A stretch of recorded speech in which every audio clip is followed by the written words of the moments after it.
right, let's make some boterkoek. Boterkoek is a Dutch butter cookie bar, and it's the kind of boterkoek I make is layered with a layer of lemony almond paste.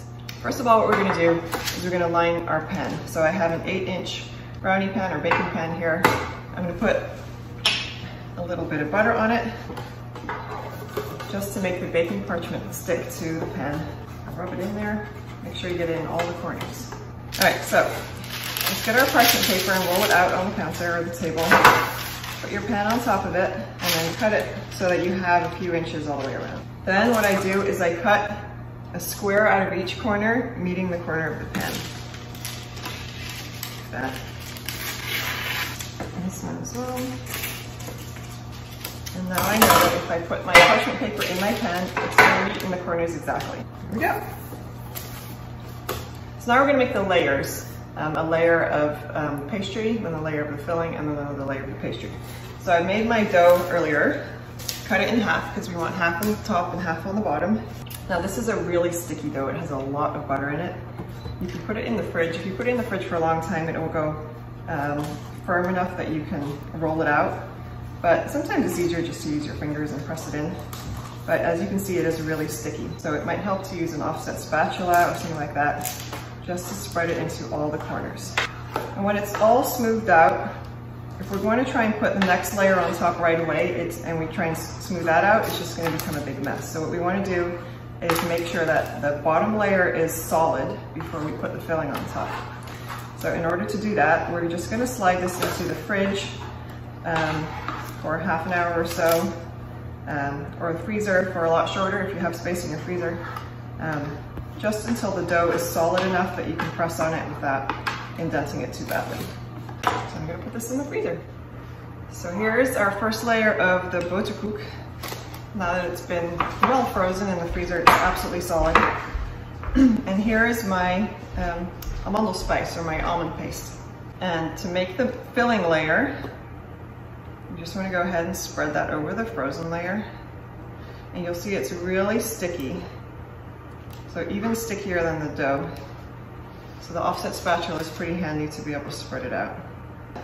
And then we're going to do the same thing again. We're going to put it back in the fridge or the freezer until this layer is a bit solid as well. It's not going to go as solid as the dough, but it will certainly be a bit more firm.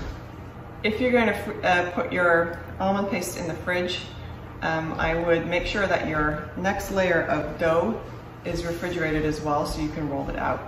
If you're going to put it in the freezer, you can use the soft dough and press it on. Now we're ready for the third and final layer of the boterkoek. So now you have two options. You can do what I said in the recipe, is take your nice soft dough and just spread it carefully over the top. Or you could chill your dough while this is chilling as well and roll it out a little bit.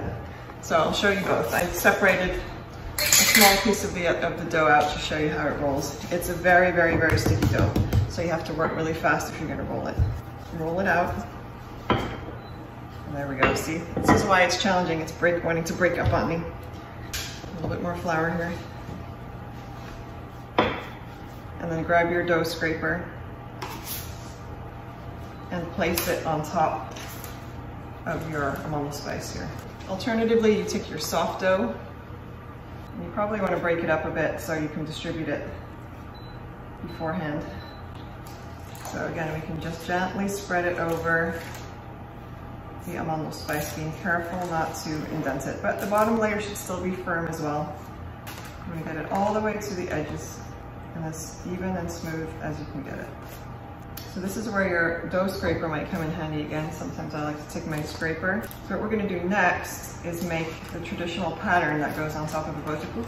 That's pretty good. So we've got a nice smooth layer to work from. All right, the next thing we're going to do, make our egg wash to brush over the top of our dough. So what this is going to do is make a nice shiny top layer on your pastry. My trusty pastry brush, and I'm just going to brush egg all over the top of this dough. All right. All nicely covered in egg. Now I'm going to use my dough scraper to make a guideline. So the traditional pattern on top of a boterkoek is kind of like a checkered pattern, and it's made using a fork. So I'm going to take my dough scraper and just press gently into that top layer of dough at a 45-degree angle.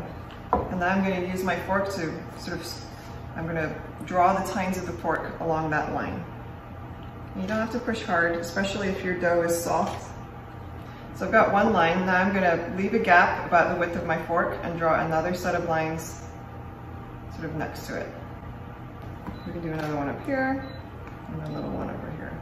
So now we've got parallel lines. Now we want to do them the opposite way, so we have kind of a plaid pattern.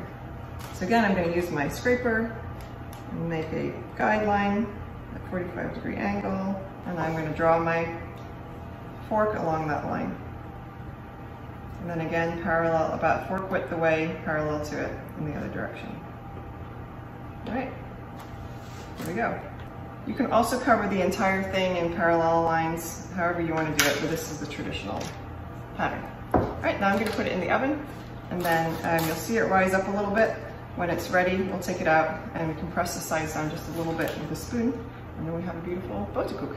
And what you'll see then when you lift it out using the paper as a sling and you cut the edges off, you'll see those beautiful layers that we made.